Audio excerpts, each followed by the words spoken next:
Jai Shri Ram, Rama Vijaya, Chapter 8. After 9 months, Kausalya, Sumitra and Kaikeyi were delivered of sons. Rama was born to Kausalya, Lakshmana to Sumitra, and the twins Bharat and Shatrughna to Kaikeyi. They grew up, and the ceremonies of investing them with sacred threads were performed. They were taught by Vasistha, the Vedas, sacred writings of the Hindus, and mantras. On his return from a pilgrimage, Vishwamitra, a rishi, came to Ayodhya. Dashratha received him cordially and worshipped him with devotion. The rishi blessed him and said to him, Dashratha, I want you to give me a promise that you will give me whatever I will ask from you. The king gave him the promise the rishi required when the latter said to the former, We all, the rishis, are very much troubled by the demons Maricha, Subahu and others. They have often destroyed our heavens and consequently we are not able to perform our yajna successfully. No one can kill them except Rama. I therefore wish you to send Rama with me to kill the demons.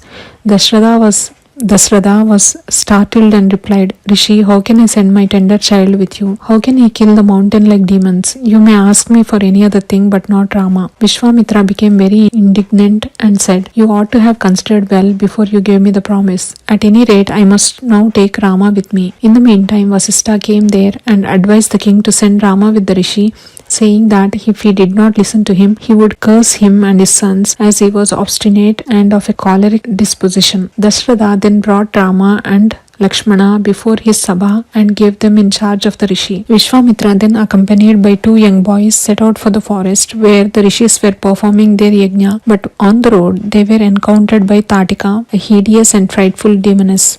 She had the strength of 10,000 elephants. Her chest was as large as a mountain. Her hair and dress were saturated with blood. The strings of dead bodies were put around her neck and her head was besmeared with sindoor. As soon as she saw them, she opened her mouth and went with other demonesses to devour them. When Rama instantly killed her with one arrow, 20 crores of demons headed by Banasur, a very powerful demon, then came upon Rama to revenge the killing of the demoness, but they were all repulsed by him with heavy loss. After the defeat of the demons, they proceeded on their journey, and when they came near Eshila, a flat stone, it began to tremble as soon as the dust from the feet of Rama fell upon it, and no sooner did he touch it with his feet than it became a beautiful woman who, bowing to Rama, returned to her husband. The story of how the woman became a Shila is as follows. Jai Shri Ram, Rama Vijaya, Chapter 8, complete.